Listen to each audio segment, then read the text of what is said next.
Thank you. Oh. Thank you. Oh.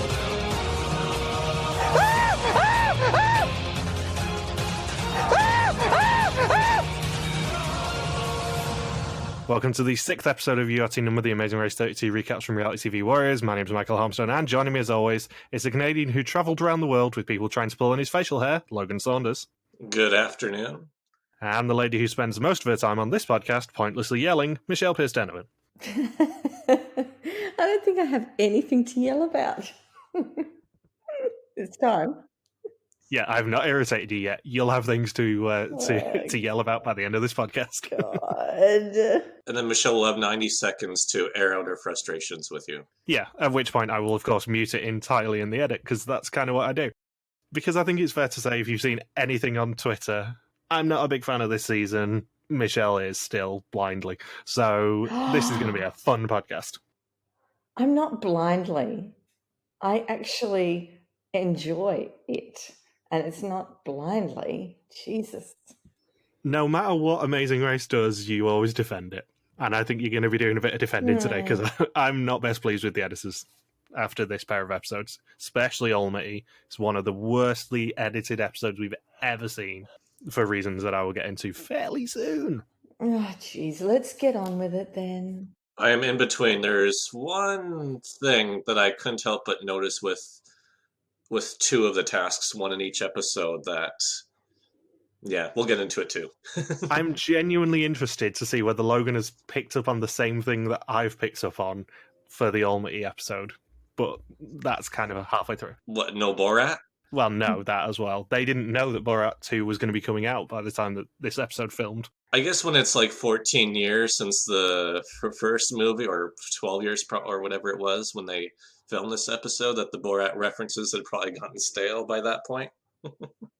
Yeah, but at least one person in this cast has surely got to have done a wee-wah, ooh-wah. Ooh-wah, wee-wah, we got first place. Great success. King of the castle, you do this, you do that. So yeah, previously, 8 teams raced to Paris. Kaylin and Haley got off to a stumbling start, while Leo helped James and Will against his better instincts. Riley and Madison gave their alliance advice and won the leg, while Michelle and Victoria got very lost and were eliminated from the race. And teams must now travel by train to Berlin, Germany. And once there, they need to find the East Side Gallery and search for the next clue in a suitcase. Wait a second. There's an alliance on this season? I know, it's really subtle, isn't it? I feel like each week we get a little bit more information about the interdynamics of this alliance. Well, really just with Gary and D'Angelo, but it's like each episode they recap who's in the alliance without really much additional information, as if it's a viewer watching the season for the first time. I wish there was a bit more commentary as to what's going on. Like, all we've had so far is the sub-alliance, and then people getting frustrated with Gary and D'Angelo this week, and we are now 7 episodes into this. So it's Riley and Madison who leave at 12:25 a.m, Hung and Chi at 12:47, Leo and Alana at 12:58, James and Will at 1:21, Gary and D'Angelo at 2:15, Aparna and Eswar at 2:25, and Kaylin and Haley just about coming in the rear at 5:15 a.m. And I have, of course, done a little bit of research on this. The first train was about 4 minutes past 9 in the morning, which means Riley and Madison had a long time to wait. Did another pit stop. Riley and Madison genuinely could have checked into a hotel in Paris for another 8 hours or so and still made this train. Poor guys. I mean, they could have had a sleep. Yeah, and the best thing is they then went onto a train for 7.5 hours.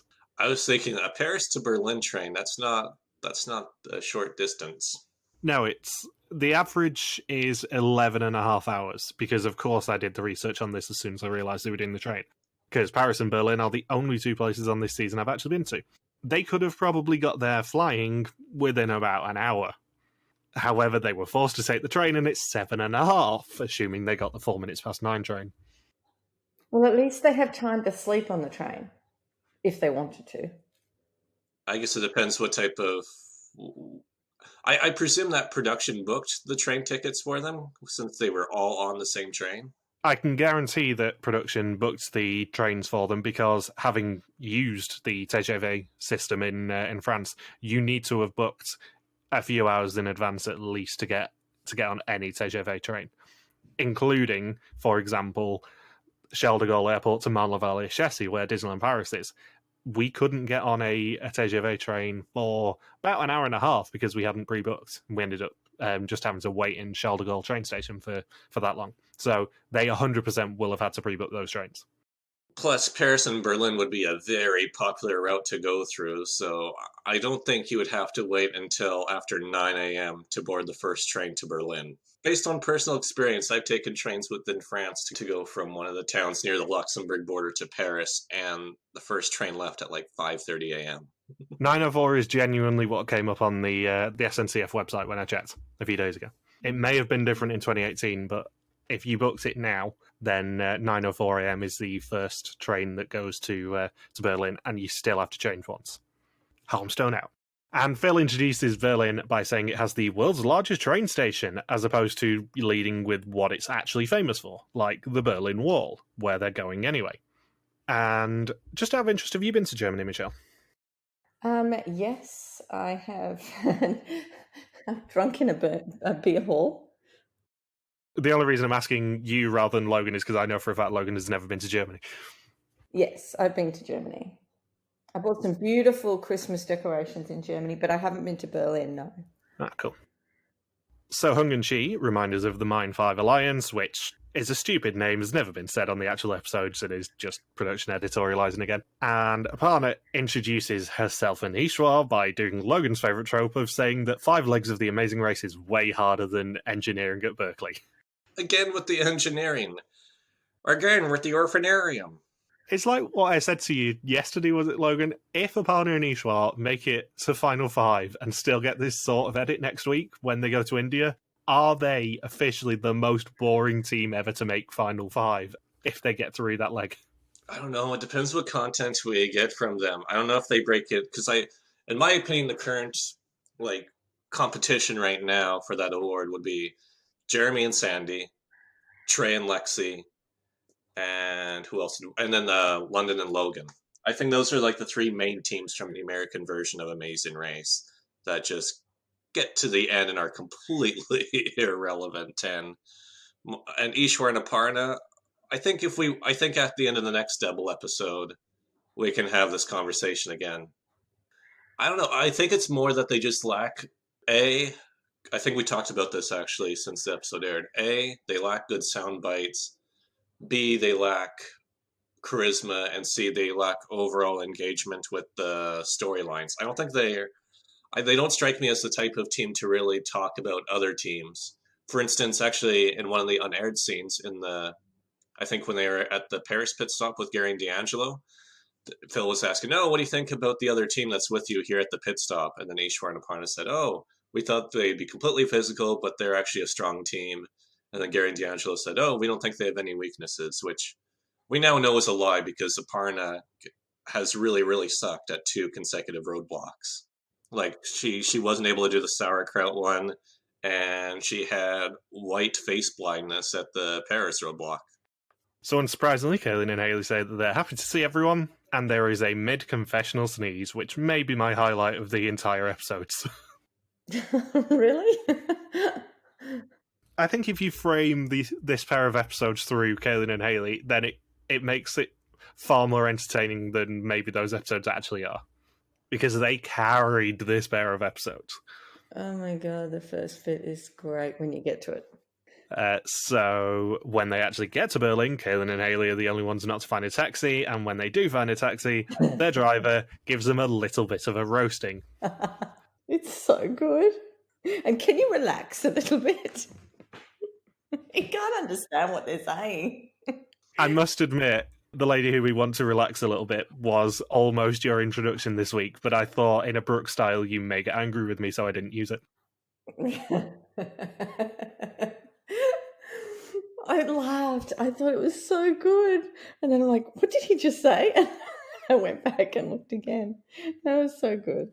That sounds like totally how a German taxi driver would talk. Yeah, from my experience of German people, that is entirely accurate of Germany. Just relax, just slow down, enjoy yourself. You're in Berlin. Yeah, I've been to Berlin, Munich, and Cologne, and yeah, that's pretty accurate for Germany, I'll be honest. I like the insinuation that all skinny people can run. I gotta tell you, there's some skinny people who really suck at running. Me? And don't say anything. Neither of you is allowed to say I'm not skinny. It's been locked down. I've been near food, all right? And in the taxi drive on the way to the East Side Gallery, Chi says that he didn't know the Berlin Wall was part of the Cold War. Oh, I'm glad we had 2 different challenges that involved quizzes this week. I'm glad she didn't get a Cold War history quiz in Berlin. At least it was about sauerkraut. How much of the Cold War did you learn in Canada, out of interest, Logan? A lot. That was a huge chunk of what we learned in either grade 12 social studies or history 12 at the end of high school. It was actually the history 12 was when I did my final exam and this was a government exam, and I think I got something like 99.5% on it. Yeah, because Hung and Chi are like 10 years older than you. Just under, I think. Yeah, they'd be close. The Berlin Wall was already knocked down when I was born. I think Hung and Chi should have had a bit more knowledge. They would have been watching the news when the Berlin Wall was coming down. I would have genuinely thought that Hung and Chi probably both would know quite a lot about the Berlin Wall, given that they're not that much older than you or I.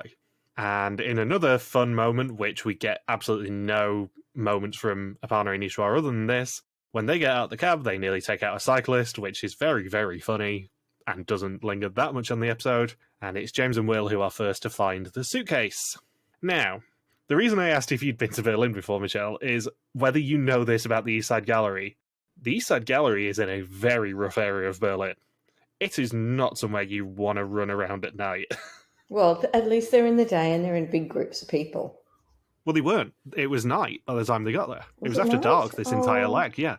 Yes. Yeah. What's with the Amazing Race and having an obsession with night legs in Germany? Because we rarely get night legs anymore, but whenever they're in Germany, that's always the one exception every single time. To be fair, there was only about 8 hours of daylight by this point in the Yeah. filming schedule in Germany. It's very hard for them to actually film this Germany leg at any other time than in the night. But it was just early night though. It wasn't like midnight or it wasn't scary time yet. No, they would have got in about just before 5 o'clock in the evening, assuming they took the train that I think they did. Taxi and then try and drive those Trabants. I think they probably checked in closer to around midnight. Yeah, it was definitely a night leg by the end of it. And then if you're Kayla and Haley, it was probably almost sunrise again. Yeah, you definitely don't want to be running around where the East Side Gallery is at night from experience.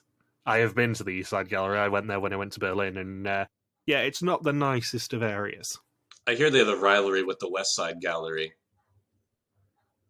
Lots of finger snapping. And lots of Puerto Ricans. What are you on about?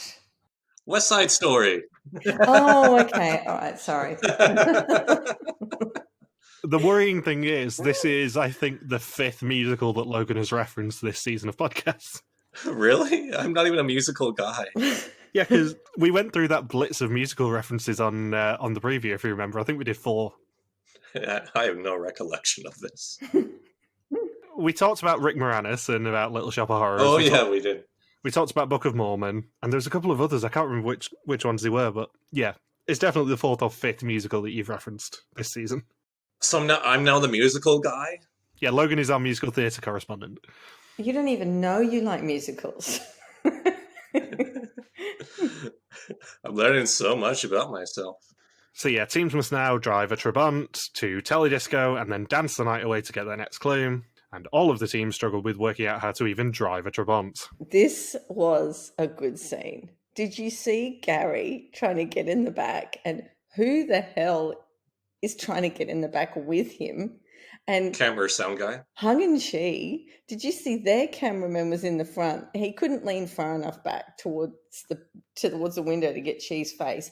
There was when one car drove off, the cameraman was actually hanging out the window to get far enough back. It was so gold.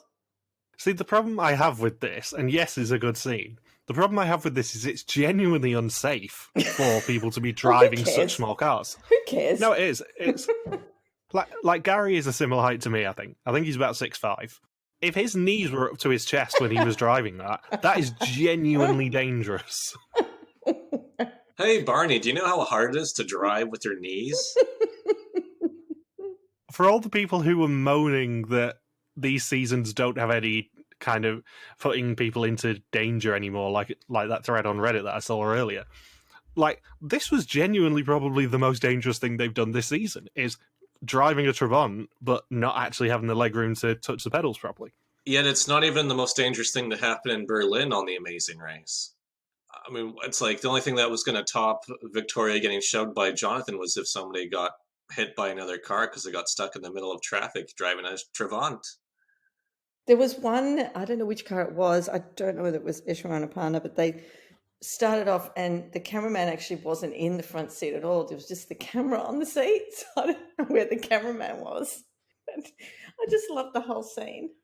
I also noticed too that we got some extreme close-ups of the teams, and I'm thinking, well, because the car is so damn small that the camera operator's probably having the camera right in their face. I know I bitch a lot about the car that we got in Texas in March, but this is a genuinely small car. I would not have fit in that car, I'm sorry. It would have been faster for Gary and D'Angelo to pick up the car and just run with it through the streets to the next route marker. Do you think it's the same size as a Mini Minor? I think it's probably smaller. My parents once won a Mini Minor. I don't know how they won it. I think it was in one of the pub raffles. Then there was a Mini Minor sitting in our garage, and I'm like, what are we doing with this thing? I think they just sold it again. It's called a Mini Minor? Yeah. Well, in Australia, it was called a Mini Minor. I wonder if wouldn't that be like one of the Seven Dwarfs? Hi ho, it's off to work we go, working in the mines. That'd be a Mini Minor. Oh, jeez. And in a really weird confessional, Riley and Madison say that their first thought was, how are the blondes going to drive this? When they were literally the only people who were ahead of James and Will who drove worse than the blondes. Unintentional bias? Yeah. There's another comment that they had in Almaty that we're going to get to as well, but I think Riley and Madison are the villains of this season.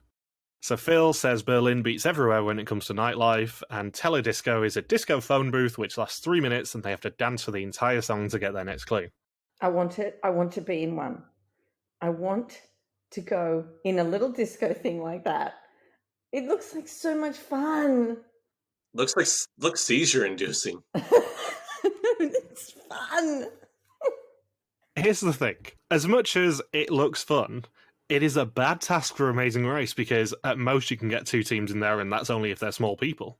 But that's okay. It's only what, 3 minutes, and it's like it's better than just go to this location and pick up an envelope. At least they get to do something there. But 2, more importantly, if you thought the East Side Gallery was in a rough area of town, this is on an industrial estate in the middle of Berlin where you will get stabbed. Well, that's why they're driving the Trabants. Can you imagine any German criminal be like, oh man, I'm going to carjack somebody today, and then you see 7 Trabants pull up, it's like, oh, just wait, you guys get a free pass. I don't even know if I could flip it and sell it to somebody else. To quote friend of the podcast Bindles, when I hadn't even watched the episode yet, he sent me this message on Facebook. I'd really like to know the thought process that went into a Berlin leg featuring a World War II era suitcase, directly followed by a ride in a cramped vehicle that's prone to unscheduled stops, directly followed by being locked in a tiny room that's filling with smoke. Imagine if it was Gary who got the seizure from the lights in the teledisco. That would be. I don't think he would be able to lay down all the way across to seize on the ground properly.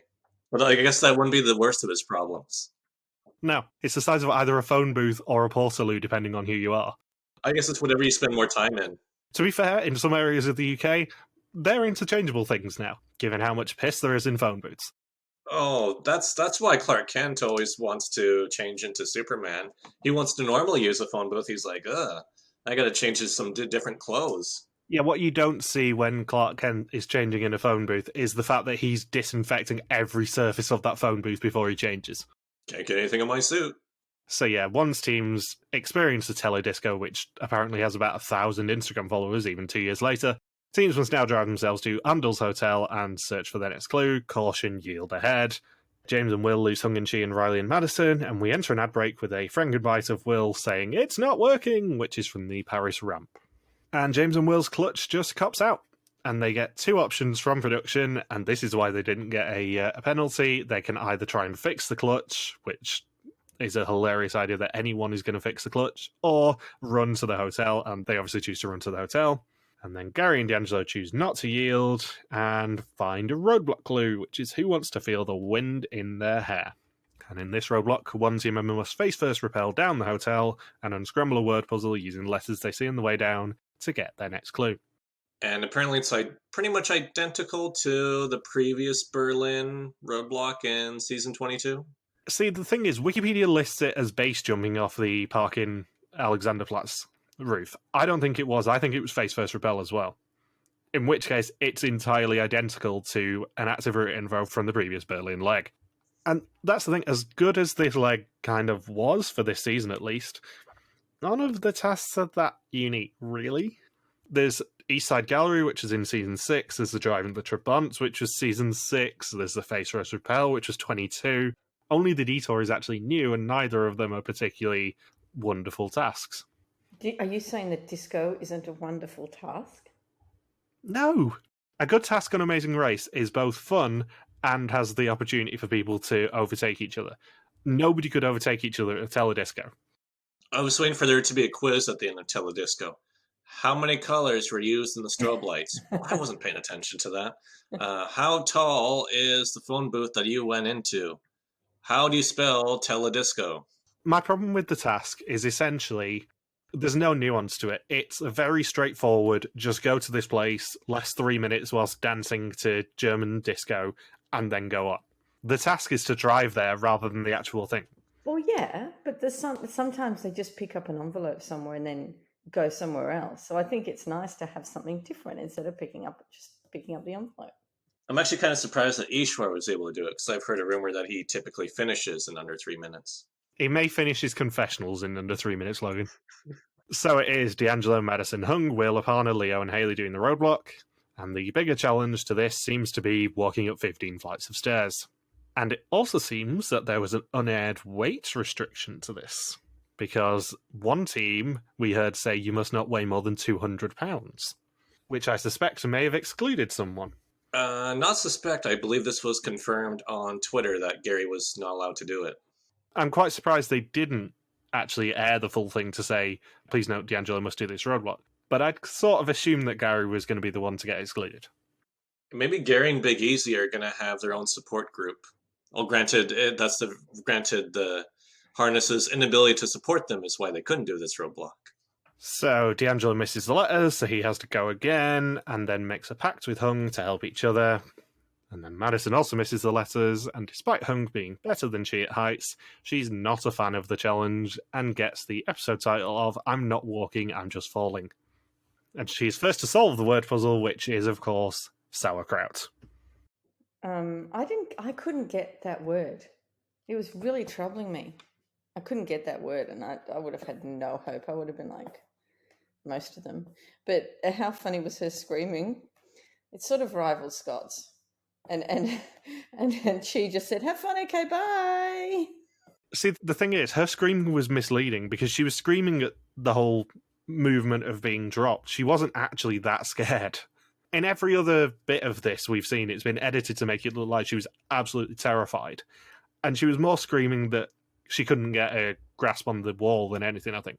I don't think she was actually that scared. She probably thought there was something genuinely wrong with the harness or the mechanics of the thing. Like, I was expecting to walk down the wall, not fall off the wall.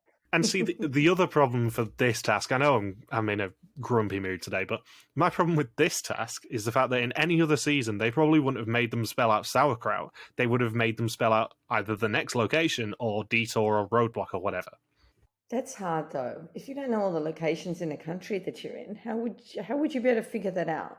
Yeah, but sauerkraut's not going to be the first word that comes to your mind when you think Germany. No, but you can't.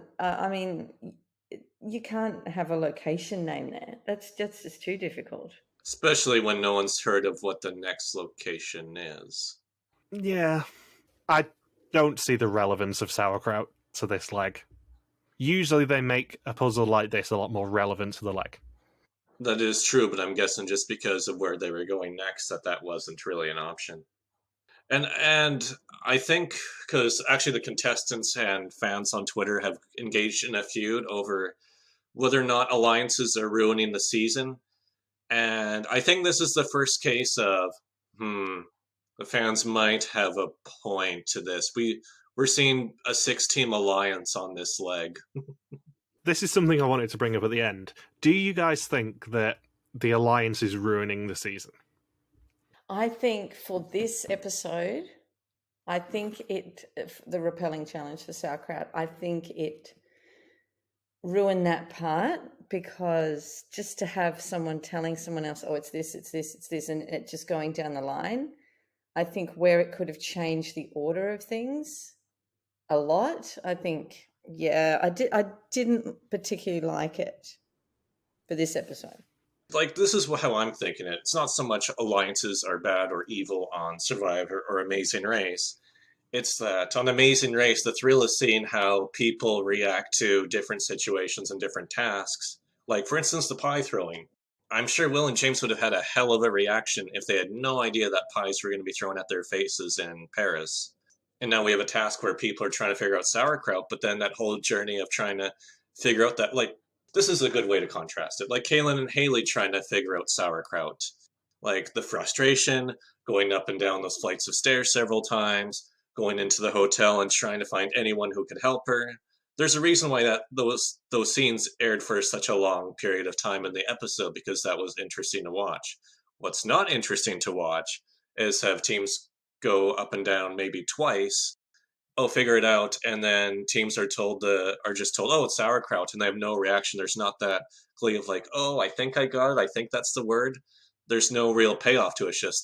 It's like if somebody just spoiled everything you were going to do in Amazing Race ahead of time. Like if Phil said, oh, you're going to do this, and this is the answer to that. Oh, and then you're going to do this, and by the way, there was 5 spears, and then you're going to do this, and this is how you get there. It's just as if the race is done for you, and that's not very interesting to watch.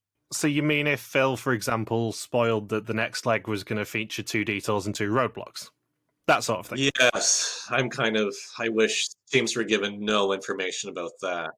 I am trying to rattle through these episodes because I have things to say about that. So, it's a detour, which is belt it out or belch it out. Belch it out is a disgusting detour name, I'm sorry. In Belt It Out, teams must join the Berlin comedian harmonists and perform a traditional song to get their next clue. And in Belch It Out, teams must learn a series of 4 beer yoga poses and teach them to a class to get their next clue. If only there were goats. And when Hung tells D'Angelo that the answer is sauerkraut, they both wait for Madison, and then she gets a bit annoyed at D'Angelo for stealing the only taxi when he didn't even know any of the letters, never mind the words. Friction within the alliance, alas. Which is probably going to have absolutely no payoff if the storylines of this season are anything to go by. We can only hope. We've got 5 episodes to do this. So Aparna and Leo both struggle to unscramble the letters, and they work together and end up getting it correct. And then Haley arrives as Leo and Aparna are leaving. Leo decides not to help her, and definitely doesn't tell her to think of condiments. I wouldn't see it as a condiment, because sauerkraut here is like another portion of your dinner. It's not as though it's a sauce. It's an accompaniment, it's not a sauce, I agree. I wouldn't think of it as a condiment either. Because if it was, then we would have been taking the piss out of Johnny Mustard in Amazing Race Canada by calling him Johnny Sauerkraut. What was Derek Mayo? Is that what the name like? It was Derek Mayo and the Condiment Kid, still one of my favourite episode titles we've ever had. So James and Will arrive at the singing challenge and realise that it might be a bit trickier than they expected. And then Gary and D'Angelo leave Belch in first. And teams must now find New Colne, the pit stop for this leg of the race. The last team to check in may be eliminated. I enjoyed that the beer instructor was Australian, because aside from Germany, which drinks a lot of beer. I think the Aussies are next in beer drinking. I don't know, but it was good. Because of course she was Australian, is all I have to say. I wonder what beer goat yoga would have been. Do the goats get to drink beer too and sip as well? Genuinely, if we'd done a fake recap on this episode, I think Logan and I would have got a lot of stick for joking that the beer yoga instructor was Australian. There's a few things in these legs that I'm like, if we'd said that on a fake recap, we would have probably got a bit of grief for that. I don't understand what you would have said that's mean, but okay. No, for just resting on stereotypes. Yeah. As to be fair, we do a lot on the fake recaps, I'll be honest. I just love that an Aussie has gone overseas and found something to do with beer, and that's her job. Well, that's the thing. I think more than any other country, you can pretty much guarantee you'll find an Australian far quicker than any other nationality in any major city, I would say. Australians love to travel. Well, we do, yeah. We travel a lot. Australians and Germans love to travel. They're like number 1 and number 2 whenever I go backpacking. Yeah. And they both love beer. Yes. Travel and party. So Hung and Chi leave Belch in second after one attempt, obviously. And Hayley keeps getting the letters wrong. Then Riley and Madison leave Belch in third. And James and Will leave Belch in fourth. And Gary and D'Angelo check in first and win $7,500 each. Can we talk about the greeter?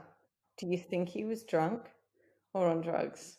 Genuinely, my next note is the greaser is definitely drunk. I think he's something. There's something going on there. I was just looking at him. I wasn't looking at anyone else, just him. Welcome to Berlin! Yeah, the thing is, from what I've heard from Mark Doyle, New Cologne is not in a nice area either. They are doing a tour of the shithole areas of Berlin in this episode. Because it's dangerous and genuinely a little bit criminal, as we'll get to by the end of this episode. Because I don't know whether you guys have heard the thing that actually happened at this pit stop. Oh, God, I wouldn't be surprised considering the greeter. What happened? So, Riley and Madison checking in second, Hung and Chi checking in third, and took a wrong turn when the taxi dropped them off. And for some reason, Phil tells them that they missed out on $15,000. I think that was to create... I think production is getting frustrated with the Alliance too when they heard that. Because, I mean, Phil really grills Hung and Chi. He doesn't really grill teams, but he's like, I don't think I've ever remembered a team waiting for all of their other allies, we must have happened multiple times throughout the years, waiting for all of their other allies to get to the bottom and tell them the answer, and guess what? You missed out on $15,000 because of Gary and D'Angelo, and they stole your taxi. Do you remember them stealing your taxi? Because I want you to remember that for future legs. James and Will checking in fourth, Hayley ends up asking for help on the unscramble, and someone in the hotel finally tells her, and they leave in last. And then Aparna and Eswar checking in fifth, Leo and Alana checking in sixth, and Kaylin and Hayley checking in last. And a save from elimination once more. Now, did you notice something interesting about Kaylin and Hayley's check-in? The sun was up? It's something that I don't think has ever happened in Amazing Race history, at least not to my memory. There was no mat. They did not check in at the pit stop mat. And the reason they didn't is because someone stole it while production weren't looking. What? Oh my God. God's honest truth, this has been confirmed by Alana, I think it was, on Twitter. Somewhere between Leo and Alana checking in and Kaylin and Hayley checking in, the pit stop mat got stolen while production weren't looking. And I've gone back and looked at Kaylin and Hayley's check-in, and Phil and the greeter genuinely are not at the mat. Oh my God. But they're always where was the whole production team? Don't they hang around the mat? I'm assuming they were at the caravan area where we saw them during the rest period, probably trying to warm up, because it wasn't particularly warm in Berlin at that time of year. Oh my God. Did they have one the next episode? Yeah, they definitely had one in Olmsey. Well, how did they get it back? I'm assuming they had a spare. Imagine being the guy who was watching the episode and be like, thanks for completing the decoration in my room. I've got my own feng shui going on.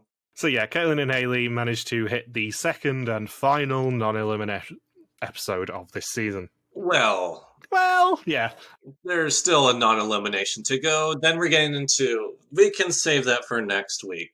You know how I feel about how to count legs on Amazing Race. Oh no, we're having that discussion at the end of this episode. Oh, and I should note, do you think the pit stop greeter was just plucked from the Kit Kat bar in Berlin? Because that is like one of the most notorious clubs in the world. I'm thinking, I'm pretty sure they probably just went in there and said, you come with us. And that guy's like, I'm going to call my friends and they're going to steal a pit stop map. It was an inside job. Oh, that could work. Of course. Logan, did you watch episode 6 on live TV? Or did you watch it afterwards? I watched a chunk of it on live TV. Did it have an X-Time trailer? Oh my god, that's the most over-dramatic trailer I have ever seen in 20 years of Amazing Race. I can't, no other foreign version has ever gone that over-dramatic either. You thought somebody was going to get killed. Not just that, number one, they did have a Still to Come This Season trailer, which proves they didn't go back and re-edit this episode after they couldn't air episode 5 when they wanted to. Number two, this is now the third coming up on this season trailer we've seen this season in 6 episodes. And number three, more importantly, they showed teams in India. It was so unbelievably unsubtle that Leo and Alana got eliminated because they showed the 6 teams in India in this Still to Come This Season trailer. Oh, I didn't watch the Still to Come This Season trailer, but I saw the over-dramatic one for Almaty. I've not seen the Next Time on Amazing Race trailer, because on the version that I saw, they had a Still to Come trailer that genuinely showed the final 6 in India doing the mega leg, or whatever we're actually going to call it, proving halfway through this pair of episodes that Leo and Alana weren't going to leave Kazakhstan. I didn't even notice. What the hell are they playing at? And my blood pressure's going to rise even more as we get to the start of Almaty, I'll warn you now. Oh, jeez. I should note that the Canadian broadcast schedule has been really wonky for this season too, because for this 2-hour episode, what CTV did in my area, because I always watch the CBS affiliate because, well, as this week proved, don't switch to CTV for watching Amazing Race. But they showed the first hour at 7 p.m., and then they showed The Masked Singer at 8, and then something else at 9. They never show the second episode, I don't think, all night on CTV. They're going to switch. I think they're showing the second half on Tuesday at 7 p.m., I think. It's like, are they just going to try and lose all of their Canadian viewers who don't have CBS?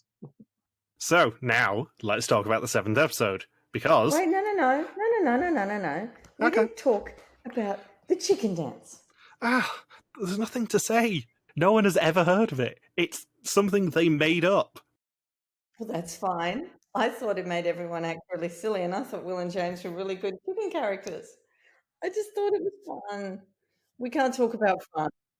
Oh, my God. I thought the race was supposed to be happy and fun, Michael. Good and fun. Good and fun. Sorry. We can talk about fun, but there's a lot to talk about these episodes, and I really am aware of the fact we talked for 43 minutes on the first one. Oh, okay. So, leg 7. Previously, 7 teams raced to Berlin. Did you notice the next sentence, Logan? Was it the largest landlocked country bit? Nope.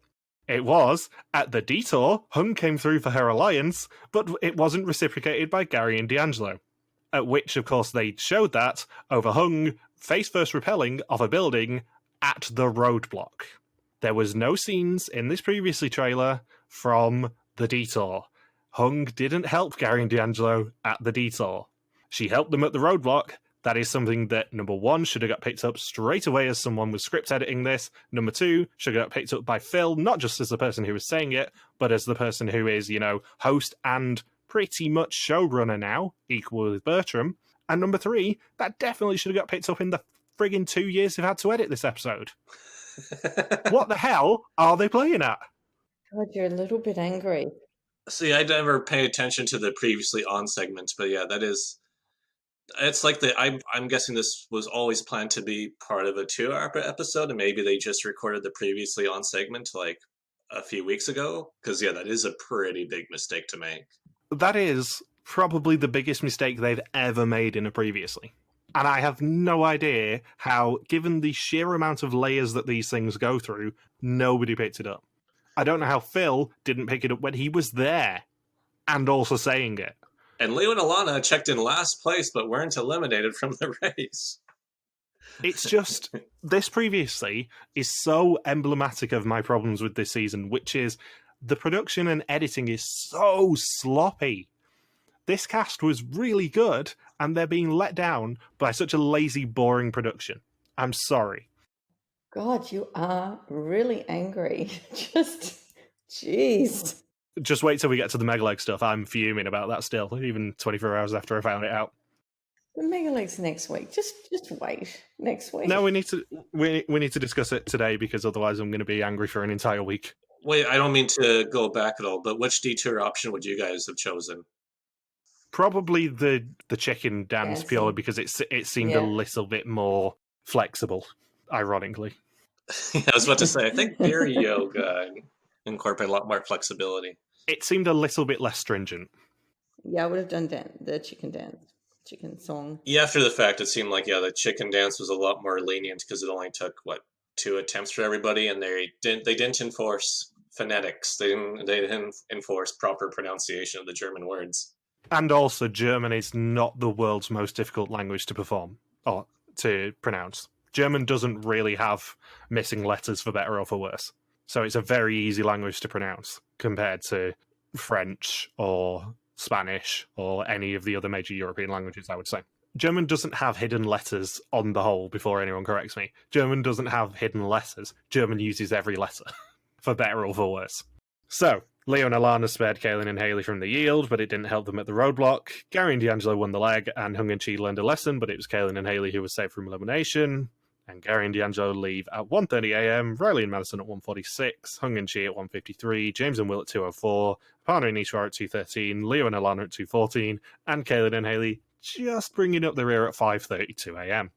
Now, can I ask, if they're leaving at 1:30 a.m, do you think they stayed there for 24 hours? I think that one was probably close. Because otherwise, Kayla and Haley don't get to sleep. It was definitely close. I suspect it was probably somewhere between 18 and 24. Yeah. But what about when Kaylin and it would be sunlight though if Kaylin and Haley checked in and then they checked out 18 hours later though, because that would put them at noon.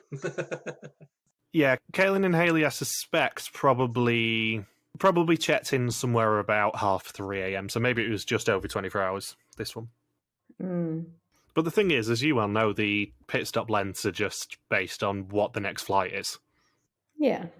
Yeah, they usually say general rule is supposed to be either you for 8 hours, 12 hours, 24 hours, or 36 hours.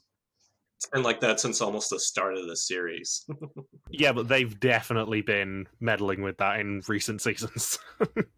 It's been, it hasn't been 8 hours on the clock. At least it's not like Amazing Race Australia 4, where no matter where you finish, you depart 5 minutes behind the previous team. It's so weird. So everyone is shocked that Kaylin and Haley got saved again. They seem to all be staying in caravans just off Newcomb. And teams must now fly to Almaty in Kazakhstan. It's nice. And once there, teams have to find Kazakh Film Studio, where they will receive their next clue, and of course, choose a detour. And guess what? They all end up on the same plane.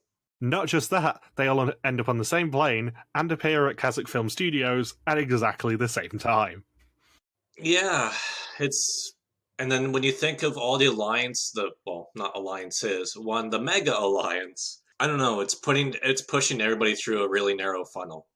The worst thing is, we know for a fact they went to travel agents for this one, so production didn't even necessarily aim for them all to be on the same flights. And with Kaylin and Haley, it's kind of funny that even with pushing everyone through, that Kaylin and Haley, because they're the only team that's never allowed in these alliances every single leg, that there's a reason why they're over 3 hours behind consistently, or around 3 hours behind, because they're the only team that's not getting any help. And also, I'm assuming that Kaylin and Haley got a tip-off from production to say, don't go for the normal bag because your speed bump will be arriving separately. Don't go for the bag that's on fire. It's just another thing where production are meddling a little bit, and I don't like the heavy-handedness. It's far more apparent this season than any other season recently, in that production are really meddling when it comes to stuff like just telling Kaylin and Haley, don't go for that bag, as opposed to giving them a clue saying, pick yours up from a separate bag on the original clue. And, more importantly, if you think back to the U-turn, the clue didn't say, caution U-turn ahead. It said, caution U-turn ahead. This is one of only 2 U-turns. Don't waste the opportunity. And then we get the same thing with the yield this leg, where it's like, there's not that many left. Come on, guys, actually use it. And it's like, Use it. Yeah, I just really don't want production meddling so visibly. Do you think these clues were like the actual like use your U-turn, use your yield? Do you think those messages were written after they're seeing how these rounds have been playing out? Like they're seeing, oh crap, we just had a leg where 6 teams aligned together out of 7, and now there's a team that's finished last on 2 NELs, and they're not going to have much chance to survive the next leg. 100%, I think that these were written on the fly. And I'm not doubting that this has happened before. I just worry that this has become the new normal, and that production have looked towards Survivor and gone, they're popular, they know what they're doing, and it's like, they're popular with a very small subset of fans who like shit podcasts. I would not trust any of their opinions.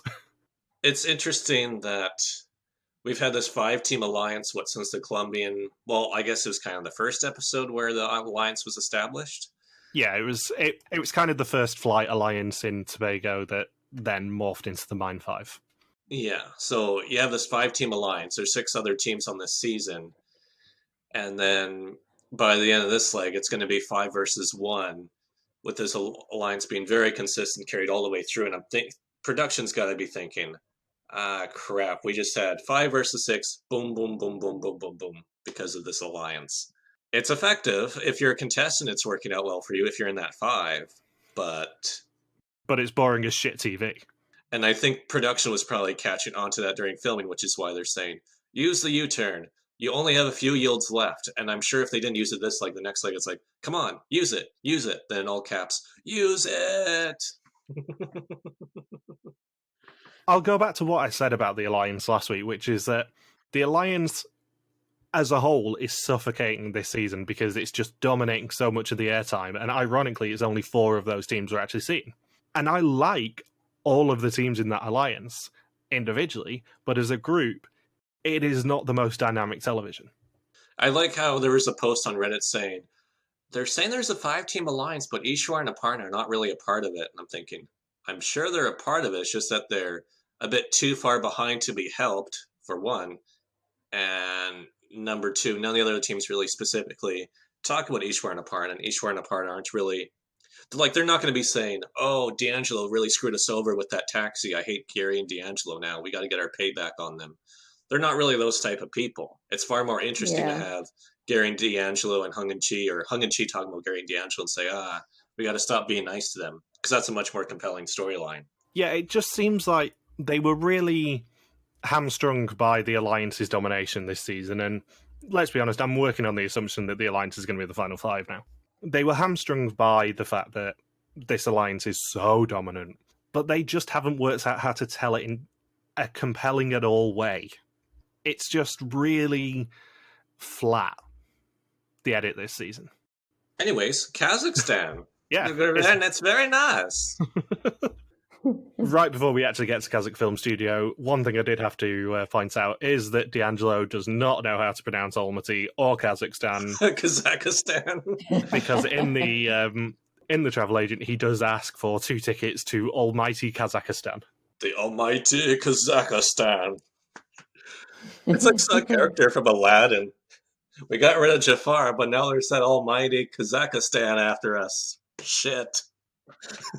So we find out from James and Will that in Paris, they, Hung and Chi, and Riley and Madison solidified a final 3 alliance, and then there is a second tier of Gary and D'Angelo and Aparna and Eswar. They also lament the fact that only they have used any of the powers when they U-turned Leo and Alana in leg 3. Leo and Alana begin the episode by saying that they've been together 10 months and have learned so much about each other, and if you hadn't seen the still to come on this season trailer, you'd know that the next 2 words I'm going to write are, bye guys. We get backstory from Leo and Alana, they're out of here. Leo taught English in Russia. He did, and I have no idea how this has only just come up because this was not in their bio at all. If I'd known that they maybe even spoke a little bit of Russian, then I would have gone, yeah, if they get to Kazakhstan, they're maybe going to do a little bit better than you might anticipate. But I actually asked Leo about this, and he said that he taught English in Novosibirsk, I think it was. Oh, that'd be like Siberia. How did he get there? Like, why? Why did that suddenly come up in his life? It's unusual. He was just teaching English as a foreign language. He was doing what Logan does online, but actually physically. Yeah, but how do you get to Russia, of all places? Like, Siberia. Novosibirsk, I think it's on the eastern side. Yeah, Novosibirsk is the most eastern major city, I would say. Maybe Petropavlovsk, actually. Well, Tokyo. Yeah, in terms of Russia. Oh yeah, in terms of Russia, yeah.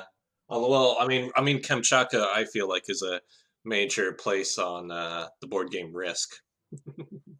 Depends how you count Petropavlovsk, but Novosibirsk is definitely one of the most eastern cities of Russia. Are we debating what city is more major than the other in Siberia on this podcast? I'll raise you in Novosibirsk, and I raise you, and I see you're Petrovaya, blah, blah, blah. Petropavlovsk. I only know Petropavlovsk because I am meant to go there next year. I'm probably not going there because it's 100% going to get cancelled. But as it stands, I am meant to be going to Petropavlovsk next year. Is that the guy where if you ring the bell that the dog starts salivating? That was Pavlov. So they all arrive together at the film studio and see a flaming horse rider who delivers their next clue. Kaylin and Haley get a separate one for their speed bump. The detour is Great Khan's spy or knockout guy. Caution, only 5 teams may perform each side of the detour at once. In Great Khan's spy, teams must watch a live film scene be acted out and then answer 4 questions on it to get their next clue.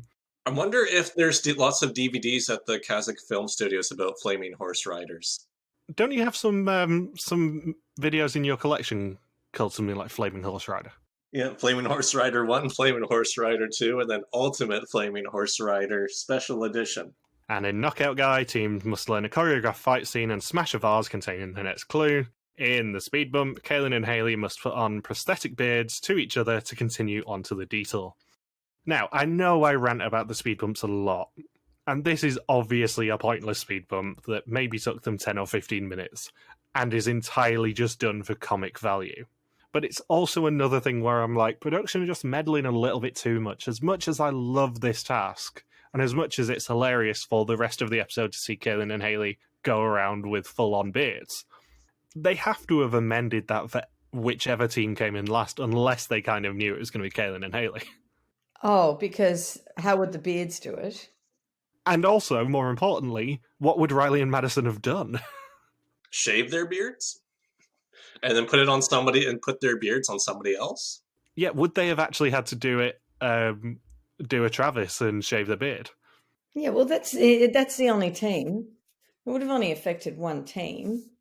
Maybe for Riley and Madison, they would have had to put it on an actor, which actually makes a lot more sense than doing it on each other, as hilarious as it is. Actually, yeah.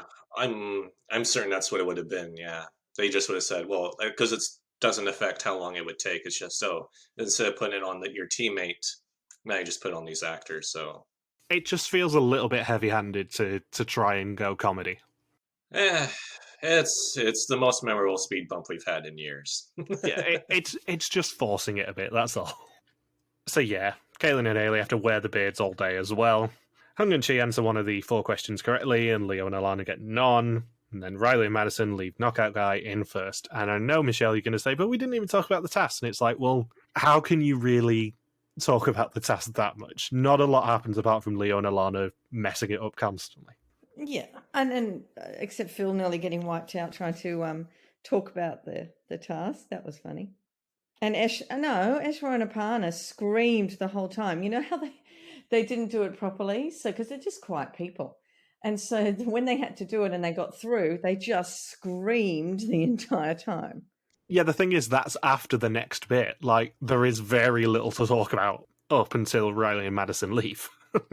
Okay.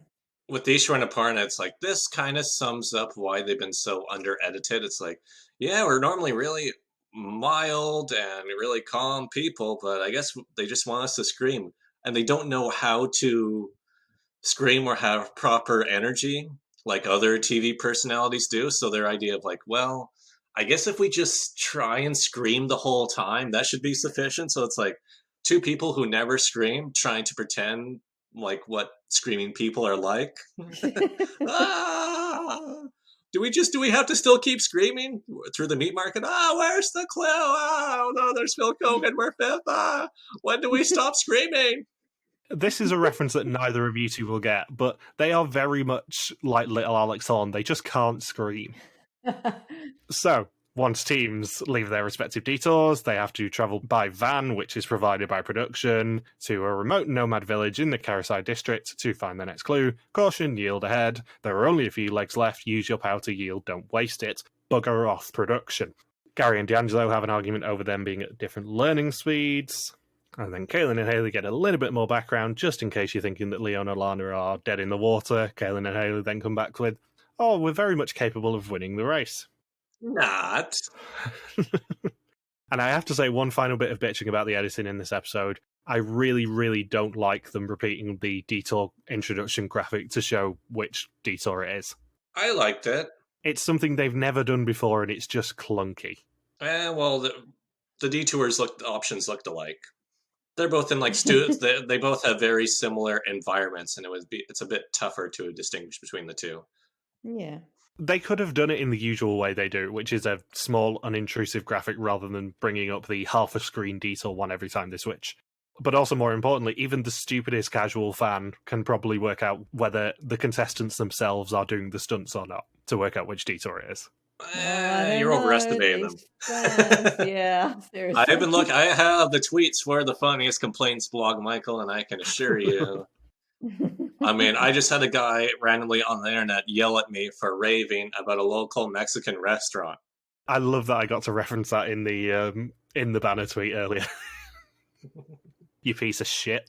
Yeah, apparently he does not like vegetarians. Who does?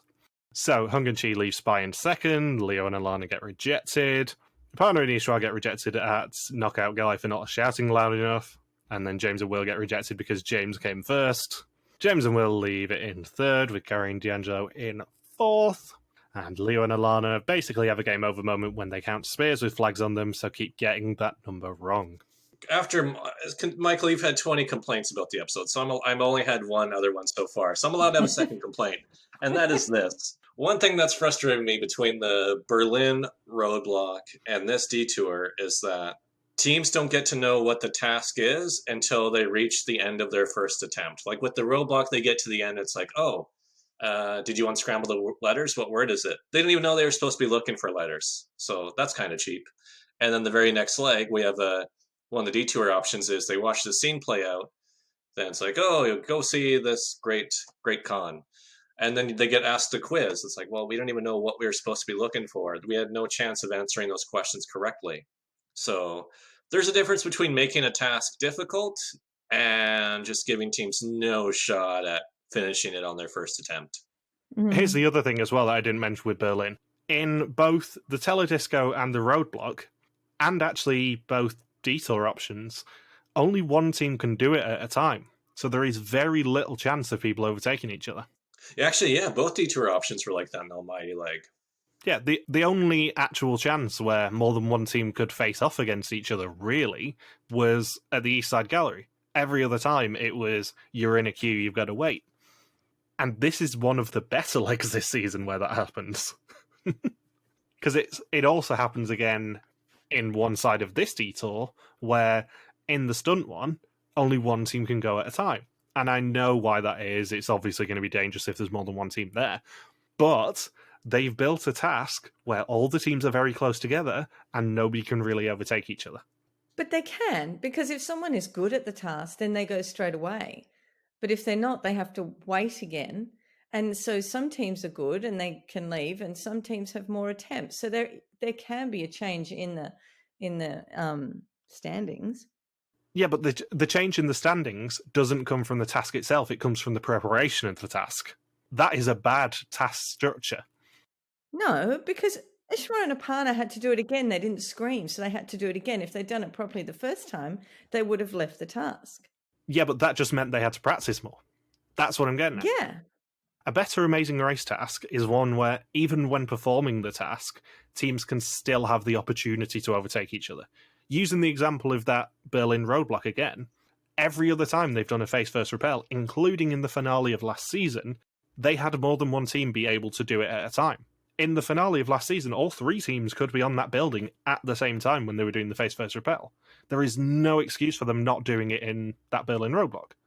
But if there's one team back in Kazakhstan doing the challenge, they can still overtake each other. Even if it's one team at a time, they can still do it. Yeah, they can't overtake each other in the task itself. No, they not have to in the overtake each task, other in the no. preparation. That is a bad task design, especially when you're forcing all the teams to be together, which they were.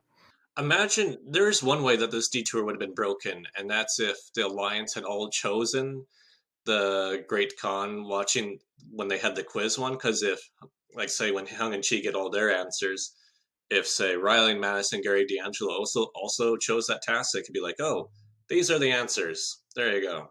So at least that didn't happen. At least it was Hung and Chi, Leo and Alana, and Kaylin and Haley who did that side of it. We actually had a detour where it played out as it was supposed to.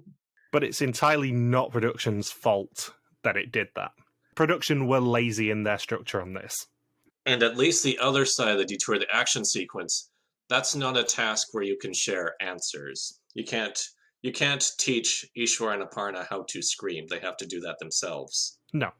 So, Eswar and Aparna do leave in 5th, with Kaylin and Haley leaving Spy in 6th. And in the village, teams must lead a camel to a yurt and recreate the interior from an example, including a boiled sheep's head. Thankfully, unlike Amazing Race 13's Fast Forward, they don't have to eat it to get their next clue. And Hung and Chi and Riley and Madison choose not to yield.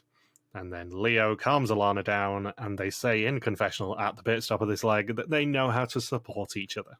And then James and Will, Gary and D'Angelo and Aparna and Eswar choose not to yield. And then Leo and Alana finally leave Spy in last after 10 attempts.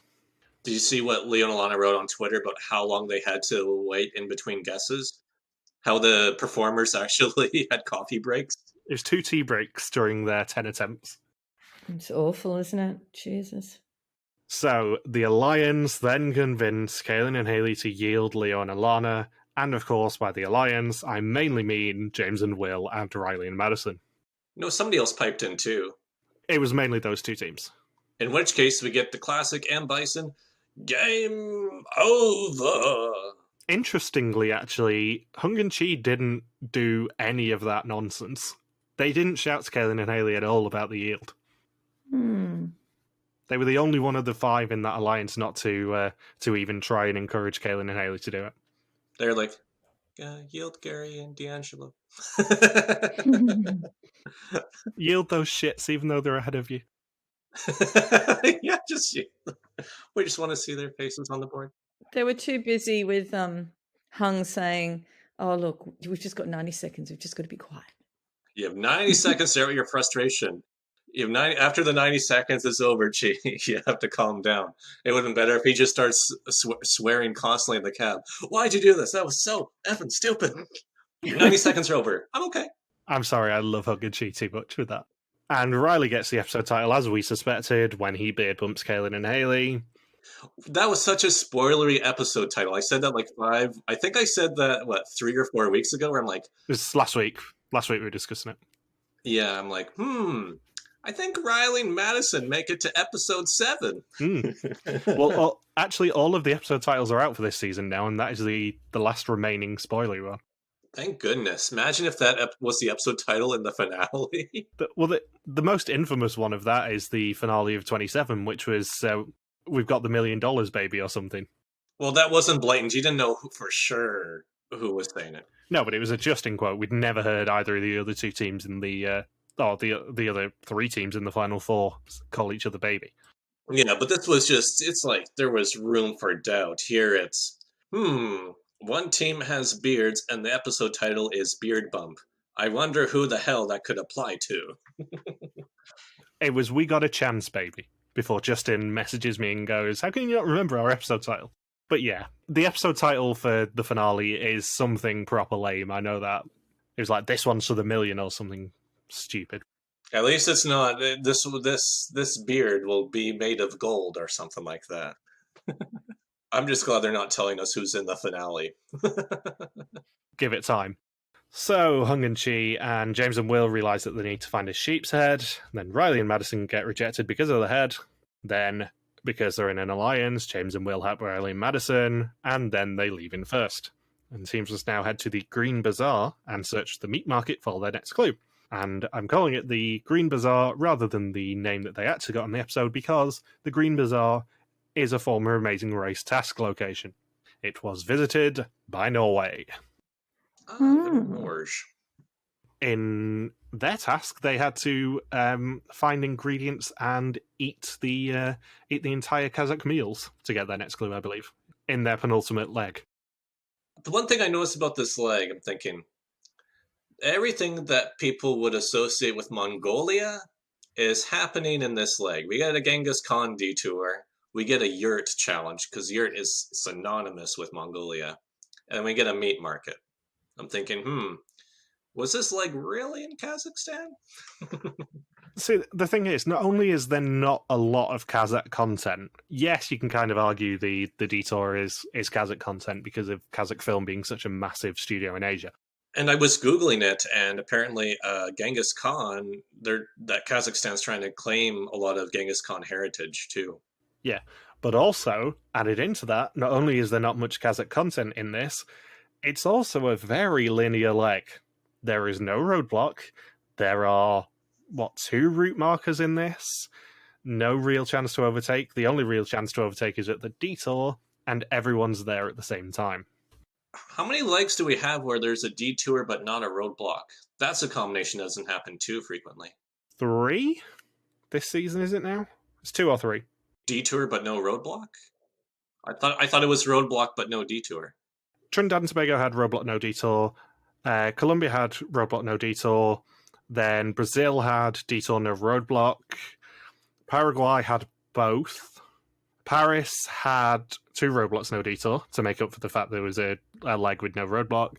Then Berlin had roadblock and detour. Now Kazakhstan, which I nearly called Mongolia then, Kazakhstan had detour no roadblock. So that's 2. 2 legs with detour no roadblock. There you go. So we've had one normal leg? Yeah, we've had 1 leg that had both a detour and a roadblock. And that was Berlin. Once upon a time, Season 4, Episode 4 of Amazing Race was the very first time where they didn't have a detour, then a roadblock, then a pit stop. They had the roadblock before the detour, and since then, things have been shuffling up more and more slowly through time. So at least we get double everything next week. So there you Well, go. well, we'll get to that. Oh, God.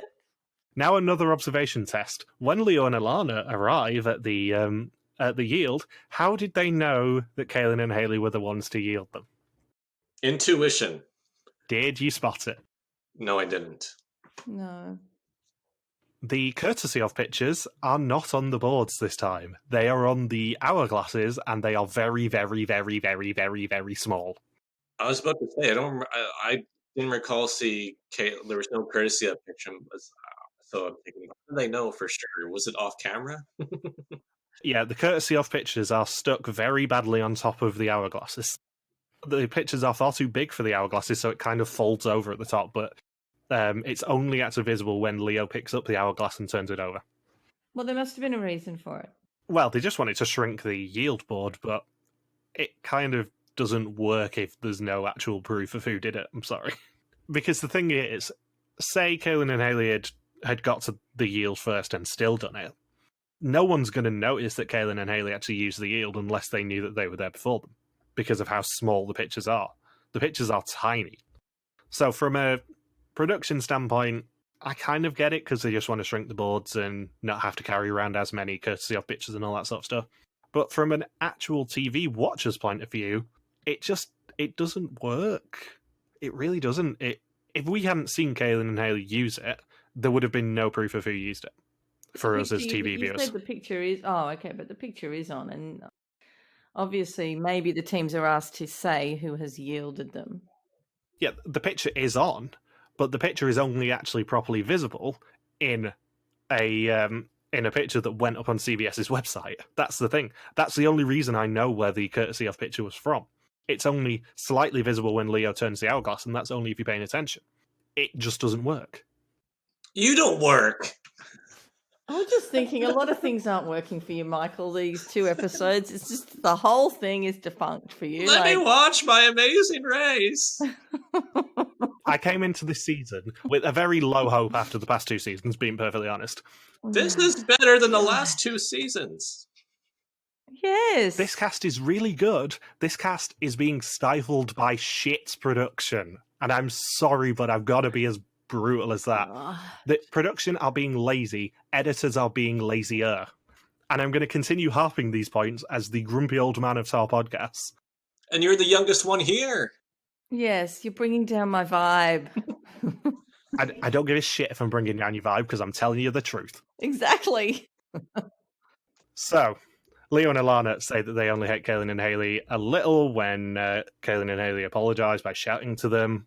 Riley and Madison leaving second, Hung and Chi leaving third, and she helps Gary and D'Angelo again, and then apologises to Chi in the van on the way to the market, and says he has 90 seconds to get frustrated and then get over it because he's wasting energy.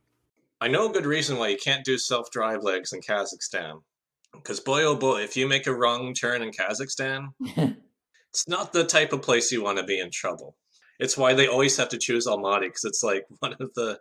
You can't do it in Astana because there's so much security and so many vloggers have gotten into trouble in Astana.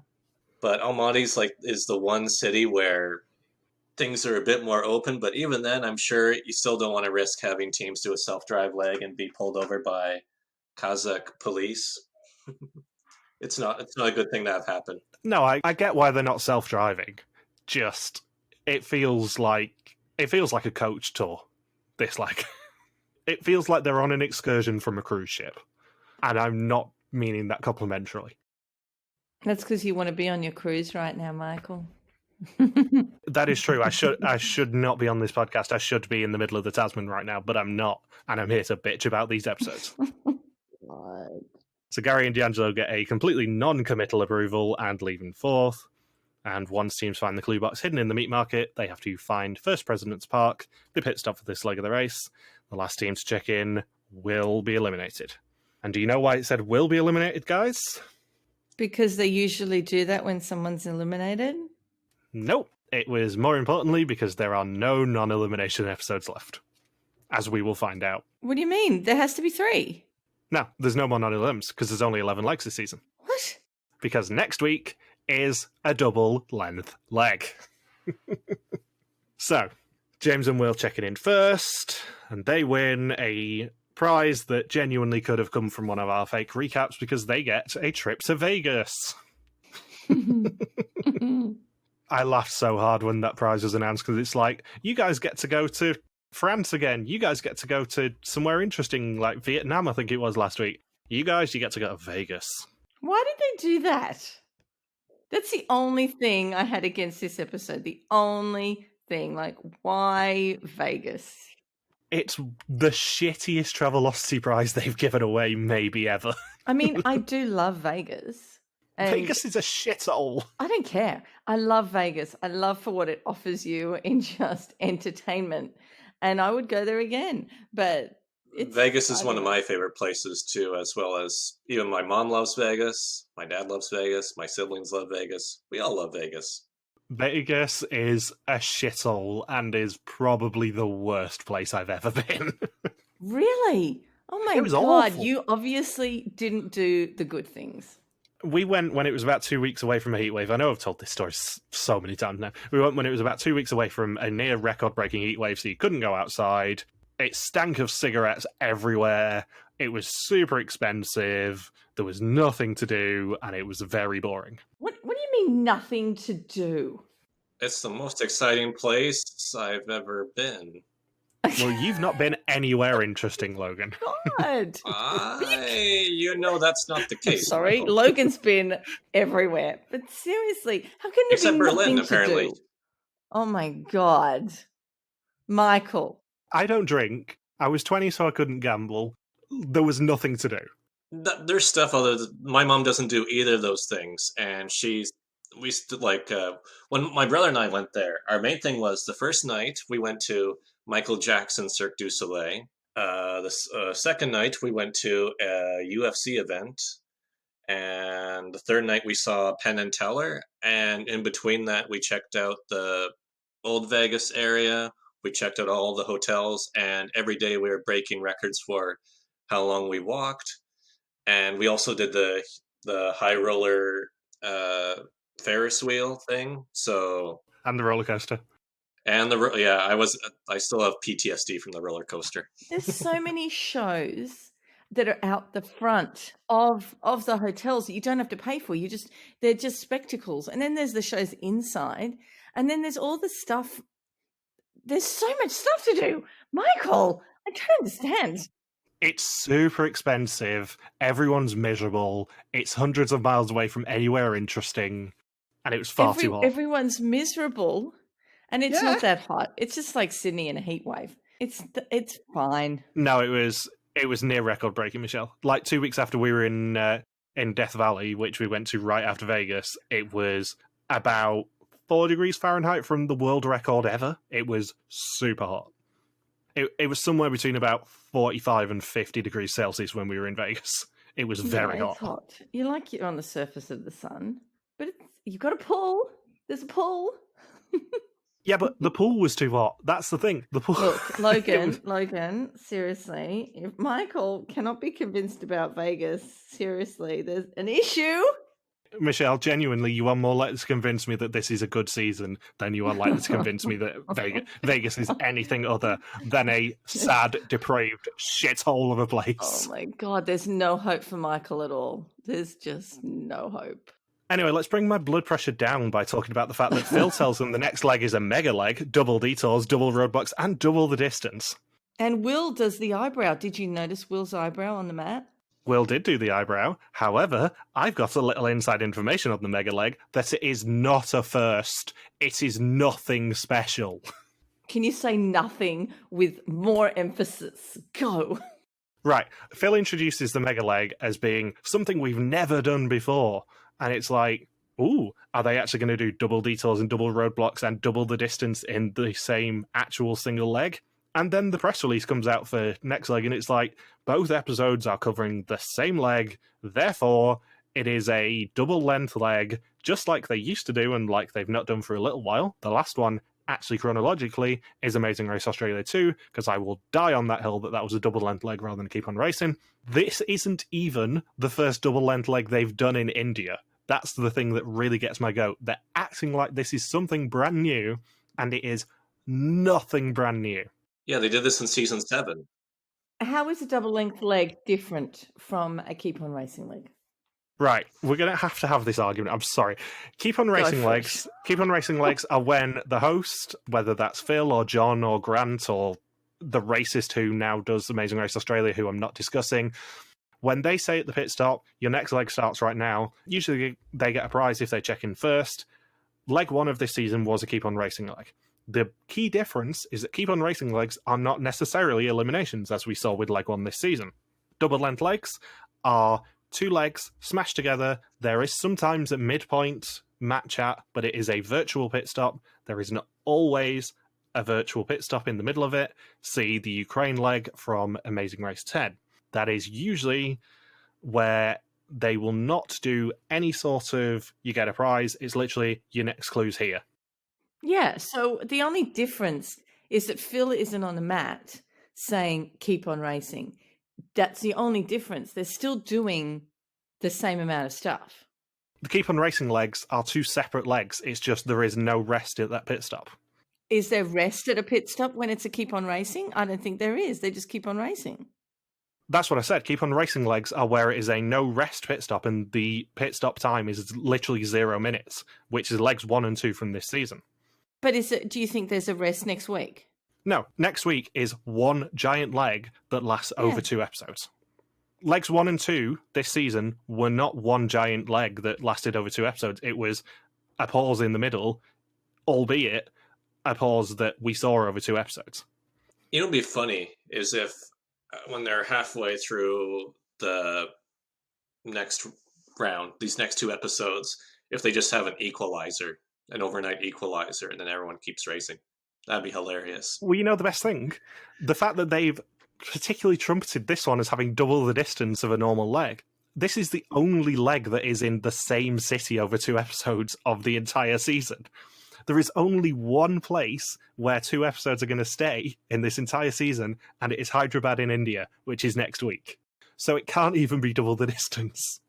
It'd be, well, how far is it from Berlin to Almaty by plane? Isn't it like a few thousand miles away? Well, Phil implied that they're going to be covering double the distance during that actual leg when they get to India. They're not. They're going to be staying in the same city for 2 half legs. So let's see. Let's see how much of a liar Phil is with this. So Berlin to Almaty, they traveled. Let's see. It's 5,747 kilometers away from Berlin to Almaty. And the next 2 rounds are in the same city, so they can't even say double the distance, because if it's double the distance, that would make it 11,400 kilometers. We're probably going to get about 50 or 60 at best. The thing is, this is the first double-length leg in US since season 14 in their Beijing leg. Keep on racing legs are not double-length legs. I'm sorry, this is a hill I'm going to die on, and let's be honest, we're going to be discussing this a lot more next week, because there won't be much to talk about. Is next week going to be 2 episodes, or would you class it as 1? No, next week is 2 one-hour episodes, because, as we showed this week, they haven't re-edited these episodes. So actually, given we know the double episode schedule, it would have been almost in the first half of the next leg this week, and then the conclusion of leg 8 would have been next week. But only one team goes out next week.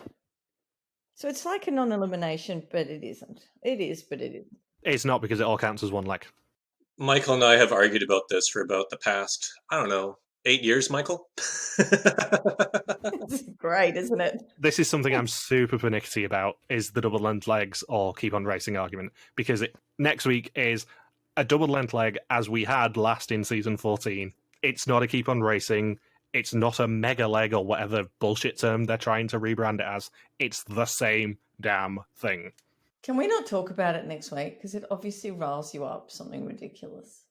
All I want is for Kaylin and Haley to be in last place at the end of the next episode, where they have the loose cut off of, because I always say with double length legs, I always count them as 2 separate legs. Thank you, Michael, for not responding to that. I was waiting. If Kaylin and Haley, if they're in last place at the halfway point of the next round, if they're in last place, it'll be the first time ever in the American version of Amazing Race that a team gets last place at every single non-elimination point. That's what I want. I've been waiting 32 seasons for it to happen. I hope it happens next week. The only one that I will agree with you on that distinction is the Amazing Race Asia one, where they had to get the bullet train, which was nonsense. Yeah, for those of you who have not seen Amazing Race Asia 2, they had a whole leg through Japan. And then they said at the very end, oh, you've done this whole leg, but now everyone's going to take a train to the pit stop.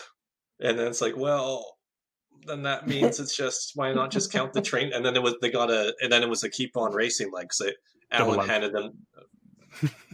They got a clue from Alan at the next city.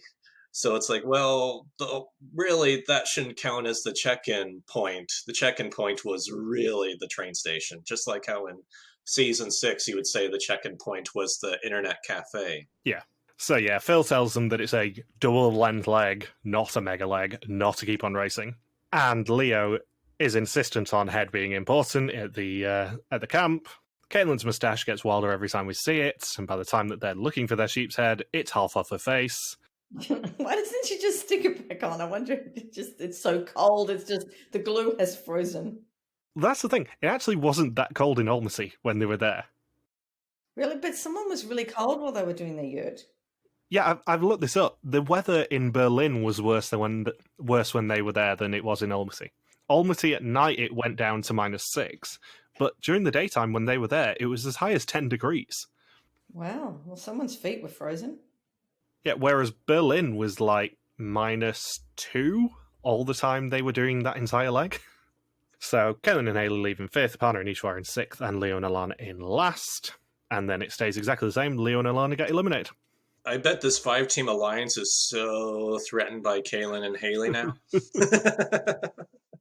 And I also have it on good authority that the yield made no difference because Leo and Alana were about 45 minutes behind Aparna and Eswar.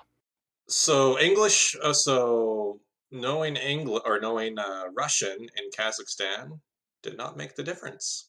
No, Leo did have a Kazakh student in Novosibirsk, which is why he got taught a little bit of Kazakh, apparently. Or as D'Angelo would say, Kazaka. A little bit of Kazakh. But I'm really sad that Leo and Alana went. They seem like genuinely lovely people from every interaction I've had with them. They seem really nice, and they are one of the teams who got done really dirty by the editing this season, I would say. Because as I've previously mentioned, and I know how long we've been recording, so I'm going to be very quick with this, the edit on James and Will versus Leo and Alana was just super weird. It's like they had nothing else to hang this season on, and halfway through the season, they're gone. I have to say that Leo has interacted a lot with the fans. I will say this. James and Will's storyline is now finished. I think they go home next week. So next week, it's a double-length leg, not a mega leg. They're in India, Kaylin and Haley try and deliver food, and the alliance allegedly crumbles, not like we've seen this preview for the last 3 weeks of, will the alliance crumble this week? No, probably not. I think it has to crumble because Kaylin and Haley are the only team left that's not in that alliance, and they've now finished last on both non-eliminations. I think you'd be inclined to be like, time to start looking at bigger threats. You know who's a big threat? The team that's used their U-turn, has won 3 legs, and used a proxy yield this episode. I'm just saying, James and Will probably got rid of their biggest shield in the competition, and now they're going to pay for it, most likely, I think. Who do you think's going, Michelle? Oh, well, if Kaylin and Haley pull one out of the bag and stay in, say, maybe Aparna and Eswar. It depends if anyone is yielded. Will they yield Will and James? I don't think they'd yield Will and James.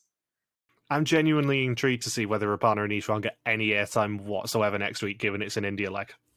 Finally, we'll get a break from we do engineering to we visit India, which they reference in the Paraguay leg. So it's been a good 3 episodes since we've gotten the only other piece of knowledge we know about Aparna and Eswar.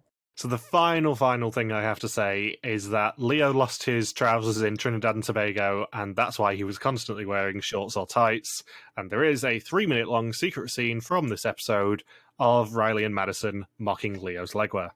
What jackasses! Yeah, which seems like a really weird thing to put as a secret scene and actually edit in the first place. It just seems unnecessarily mean to me. Maybe they're just big fans of Robin Hood Men in Tights. Now it's just Leo in tights. Tights. It's green tights again. Dave Chappelle would be proud. So yeah, anything else to say? I think you've said it all, Michael, really, and I've responded, and I thought I did, but then I thought I had something to say, but then I forgot, so I guess it probably wasn't. I mean, Kaylin and Haley, I think, are going to have even more issues. Like, I thought, maybe they'll be able to pull it through at the next elimination, but the only team that they've been able to beat for a long time has been Aparna and Eswar, and the next 2 rounds are in India. No, the next round is in India. The next 2 episodes Oh, are in Jesus. India that will air on TV. Jesus Christ, Next Michael week. Harmstone. So, thank you for listening to our Amazing Race 32 recap. We'll be back next week to recap the double-length leg 8. It is not 2 separate legs. Don't forget you can contact us on Twitter, Facebook, YouTube, or Instagram, where we are RTV Warriors. They can email us at contact@rtvwarriors.com. Logan's on Twitter at Logsupkawaki. Michelle is Bear333, and I'm MJ Harmstone. Logan and I will also be back to continue Belgium Mill South Africa on Thursday as we take on the other iconic episode of the season in the Ostrich Maze. Thank you for listening. We'll see you next week. Bye. I have endured this shit, your shit, Michael, for the past 2 hours. Peace out and just chill till the next fucking episode.